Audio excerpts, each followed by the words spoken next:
Hæ, Ragnheiður hérna hjá Næringu Nútund. Það sem við langar að tala um í dag er bara nokkrar ástæður fyrir því að hugleiða. Og fyrsta lagi þetta kannski skilgreina hugleiðslu. Það er þegar að við gefum huganum eitthvað ákveðið verkefni. Vonandi sitjum við kyrr, það er aðeins einfaldara allavega þegar maður er að byrja. Það sé líka hægt að gera gönguhugleiðslur og liggjandi hugleiðslur, en þá er meira hætta á maður sofni. Og fyrir mig er fyrsta ástæðan svo að ég get róað hugan og hreinsa til í huganum.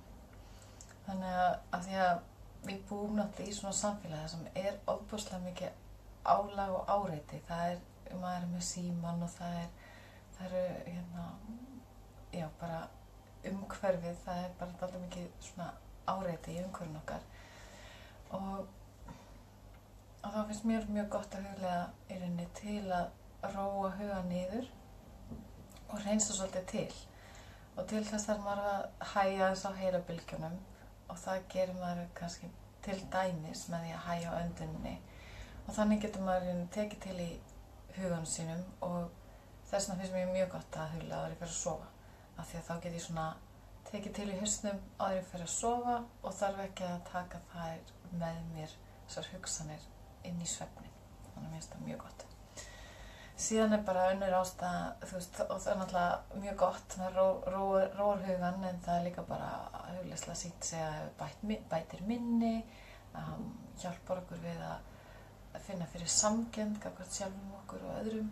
Við erum ekki einstaklega að dæma sjálf okkur og aðra, sem ég held að allir þurfi meira af. Og auðvitað bara mjög margt annað fyrir hugan. Og þetta þjálfar framheilan þar sem að persónuleikinn okkar er. Og hún er stjórna.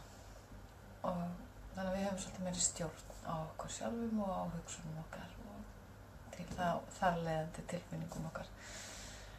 Og síðan er bara að róa niður líkamann. Það er náttúrulega með því að hægja á önduninni, þá hefur það ákveðin áhrif í líkamannum sem minnka þá streitu álagið á líkamannum.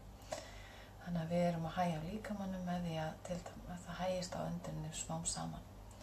Og þá hægist á hjartslættinum og þannig getum við jafnvel lækkað blóðþrýstinginn okkar. Þannig að við tökum svolítið af streitunni sem er orðin svolítið föst í líkamannum okkar og losum okkur við hana með því að hugleiða. Og ég held að þau líka allir eins og því að halda. Af því að hún sest svolítið í líkamann og í vöðvana og þannig að það getur verið gott. Að hugleiðsla getur líka bara gert það með önduninni. Af því að með því að anda að okkur fersku lofti og anda síðan frá okkur streitunni, að það er svo líka með takið það til sín og hann hjálpar okkur að gera það. Það er ótrúlega merkilegt. Og síðan er það bara að það sem mér finnst rosalega mikilvægt og ég geti verið svolítið stefnu hugmynd fyrir aðra er að ég bý til bil á milli hugsana, tilfinninga og alls hins og sjálfrar mín. Þannig að maður finnur fyrir einhverjum innri kjarna sem er maður sjálfur og maður sér að hugsanaferlarnir og hugsanar og tilfinningarnar og allt annað það er ekki ég. Heldur á ég mér einhvern innri kjarna sem er bara gott að vita af því að hann er mjög dýrmætur. Og þegar maður er búinn að finna þennan innri kjarna, að þá gefur það manni bara ákveðið öryggi í að vera maður sjálfur og bara í lífinu. Þannig að það er eitthvað sem skiptir mig mjög miklu máli og það kannski maður kemst ekki þangað í fyrsta skipti sem maður hugleiðir, en það kemur. Og mér finnst mjög gott að finna þetta bil á milli hugsana og tilfinninga og minns innri kjarna.